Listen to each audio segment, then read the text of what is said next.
Hello class, my name is Diana Kuberbach and my presentation will be on the United States prison system. Initially, looking at the image on the right, we can see that the United States is the world's leader in incarceration.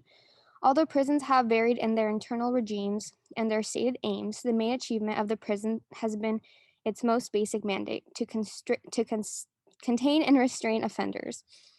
These trends have resulted in prison overcrowding and fiscal burdens on states to accommodate a rapidly expanding penal system, despite increasing evidence that large scale incarceration is not an effective means of achieving public policy and safety.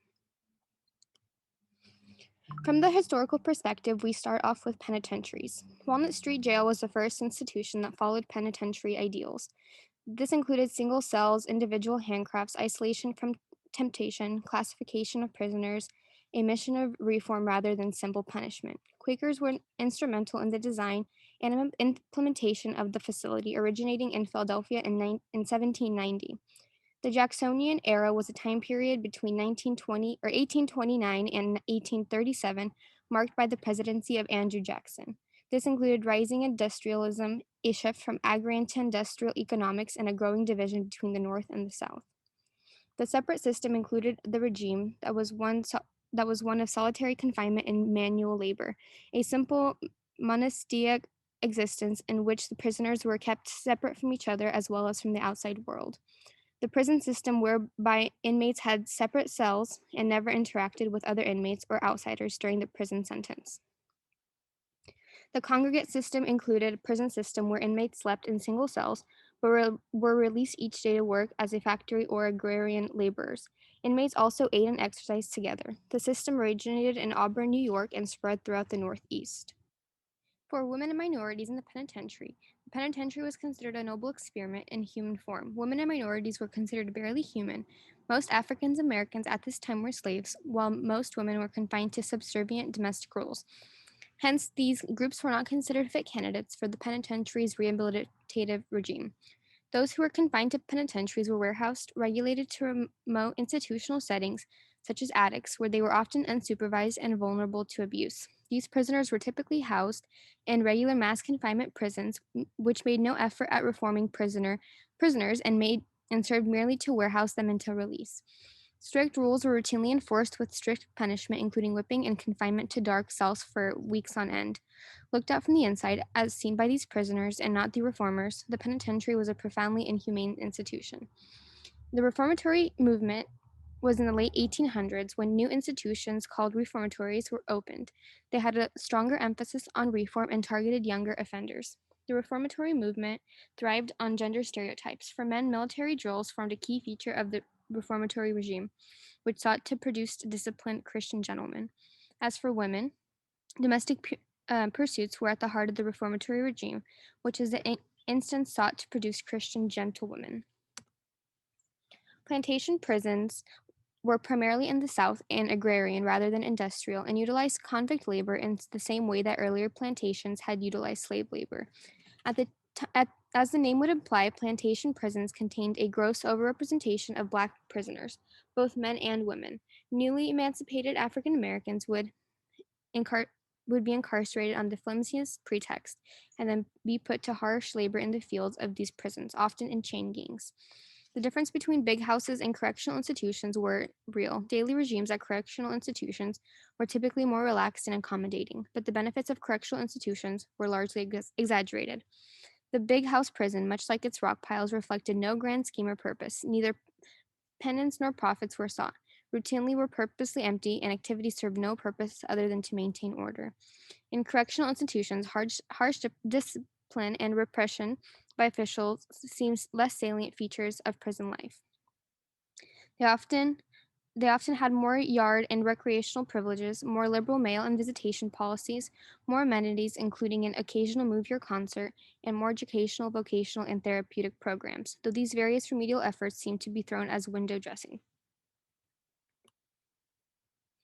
During the war on drugs area at the federal level, people incarcerated on drug convictions made up nearly half of the prison population. At the state level, the number of people in prison for drug offenses had increased ninefold since 1980, although it has begun declining in recent years. Since its official beginning in the 1980s, the number of Americans incarcerated for drug offenses has skyrocketed from 40,900 in 1980 to 430,926 in 2019. Some problems resulting from the overuse of incarceration include the price and minority overrepresentation. The United States has 4.5% of the world's population, but 25% of the world's prisoners. Within 2015, over 6.7 million individuals were under some form of correctional control in the United States, including 2.2 million incarcerated in federal, state, or prison or local prisons and jails. The price for incarceration averaged 80.7 billion, while the growth in justice system expenditures between 1982 and 2012 was 310% inflation.